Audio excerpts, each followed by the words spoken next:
Dear student, आज class 10th के बच्चों का जो राम लक्ष्मण परशुराम संवाद क्षितिज पुस्तक से बाकी रह गया था, उसमें हम कुछ चौपाई जो है उसको लेकर के आ रहे हैं। चूँकि ये बहुत लंबा पाठ है और इसको 3 या 4 बार में आपको पढ़ाया जा सकता है, तो आइए सबसे पहले हम इस चौपाई को देखते हैं। लखन कहा हंसी हमरे जाना, सुनहु देव सब धनुष समाना। का छतिलाभ जो निधन तोरे, देखा राम नयन के भोरे। छुअत टूट रघुपति न दोषु, मुनि बिनु काज करिय कतरोषु। बोले चितय परशु की ओरा, रे सठ सुनहि सुभाव न मोरा। बालक बोल बधौ नहीं तोहि, केवल मुनिजड़ जानहि मोहि। बाल ब्रह्मचारी अति कोहि, विश्व विदित क्षत्रिय कुल द्रोही।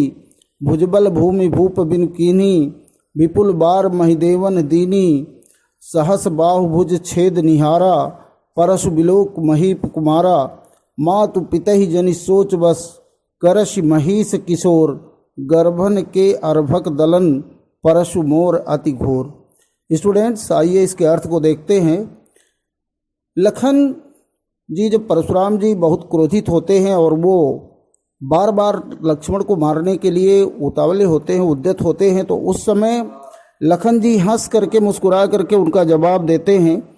तो वो जवाब देते हुए कहते हैं कि हे मुनि, हम तो ये जान रहे थे कि सारे धनुष एक समान होते हैं और इसीलिए इस जीर्ण शीर्ण धनुष को तोड़ देने से किसी का क्या हानि और लाभ हो सकता है। इसको तो केवल राम जी ने देखा था, देखना चाहा उठा करके, और ये टूट गया।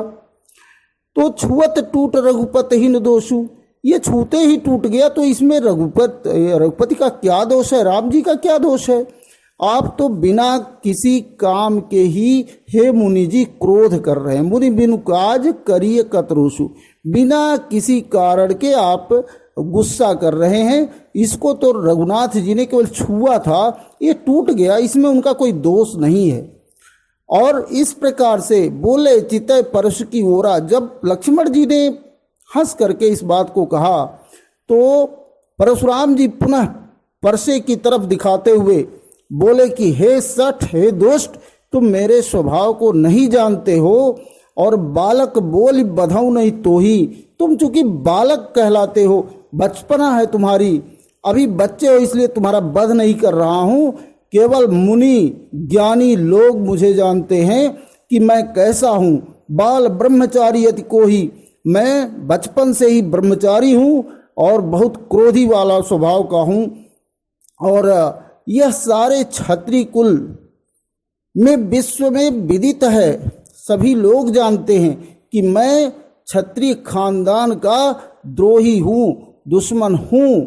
और मैंने भुजबल भूमि भूप बिनु कीन्ही, अपने भुजबल से इस पूरी पृथ्वी को बिना राजा के कर दिया था, अर्थात सारे राजाओं को परास्त कर दिया था। और जो पृथ्वी मैंने जीती थी वो बार बार ब्राह्मणों को दान दे दी थी। और सहस बाहु भुज छेद निहारा, और सहस्रा बाहु, जिसके पास 1000 हाथ थे, उनके भुजाओं को मैंने इसी परसे से छेद डाला था, काट डाला था। ऐ महीप कुमार, ऐ राजा के लड़के, तुम इसे अच्छी तरह से देख लो। परशु बिलोक महीप कुमारा, इसको अच्छी तरह से देख लो। क्यों मरना चाह रहे हो, तुमको समझ में नहीं आ रहा है। अरे अपने माता पिता को सोच में मत डालो, ऐसा मत करो। इसलिए क्योंकि ये हमारा जो परशु है ना, इस परशु की ऐसी महिमा है, इतना घोर है ये परशु कि गर्भ में रहने वाले जो छोटे बच्चे होते हैं वो भी इसकी गर्जना के कारण दल हो जाते हैं, मतलब उनका दलन हो जाता है, गर्भ गिर जाता है। ऐसा परशुराम जी ने लक्ष्मण जी को कहा। दूसरा देखें, बिहसी लखन बोले मृदु बानी, अहो मुनीषु महाभट मानी। अपुनि पुनि मोहि देखाव कुठारू, चहत उड़ावन फूंक पहारू। यहाँ कुम्हड़ बतिया को नाही, जे तर्जनी देखी मर जाही, अदेखी कुठारु सरासन बाना, मैं कछु कहा सहित अभिमाना, भृगुसुत समझु जनेऊ बिलोकी, अजो कुछ कहाहु सहाउ ऋषि रोकी, सुर महिसुर हरि जने अरुगाई, हमरे कुलइन पर न सुराई, अब बधे पापु अप कीरति हारे, मारत हूँ पाप परिय तुम्हारे, कोटि कुलिस संबचन तुम्हारा, व्यर्थ धरहु धनु बान कुठारा, और जो बिलो की अनुचित कहूँ क्षमहु महामुनि धीर, सुनि सरोस भृगुवंश मनि बोले गिरा गंभीर।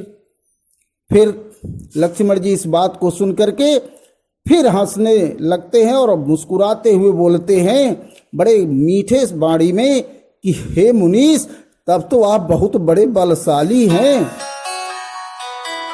और आप मुझको बार बार ये अपना कुठारू, ये परसा दिखा करके ऐसा लग रहा है जैसे फूंक से पहाड़ उड़ाना चाह रहे हो।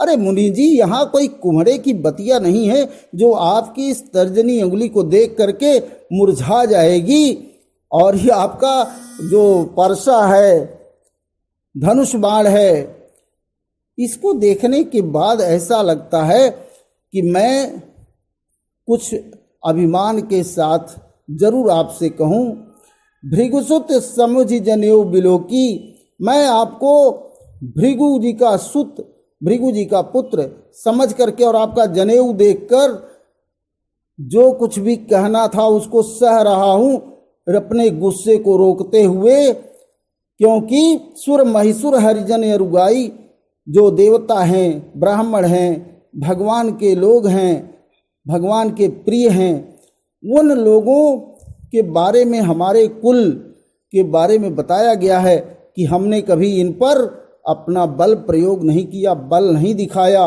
बधे पाप अपकीरत हारे, अगर मैं आपका वध कर दूं तो पाप लगेगा और हमारा अपयश होगा। मारत हूँ पाप पर ये तुम्हारे, और अगर मैं मारूं तो फिर मुझे बड़ा ही पाप लगेगा, इसलिए मैं आपको मार नहीं रहा हूँ। कोटि कुलिस सम बचन तुम्हारा, ये आपका जो वाणी है ना, एक करोड़ों पुलिस कठोर परसे के समान है। व्यर्थ में ये धनुष बाण और कुठार धारण किए हुए हैं। हे मुनि, आप जो है, आपकी वाणी ही इस परसे से बहुत कठोर है, और ये बाकी चीजें जो धारण किए हुए हैं इसका कोई मतलब नहीं रह जाता है। यह सुनकर के परशुराम जी फिर कहते हैं कि जो बिलो की अनुचित कहूँ क्षमहु महामुनिधीर, असुनि सरोस भृगुवंश मनि बोले गिरा गंभीर। ऐसा कहने के बाद कि आपको अगर जो मैंने कहा उसमें कुछ अनुचित लगा हो तो हे महामुनि आप क्षमा करिएगा। परशुराम जी फिर कौशिक की तरफ ध्यान ले जाते हुए फिर गंभीर मुद्रा में अपनी बात को कहना शुरू करते हैं।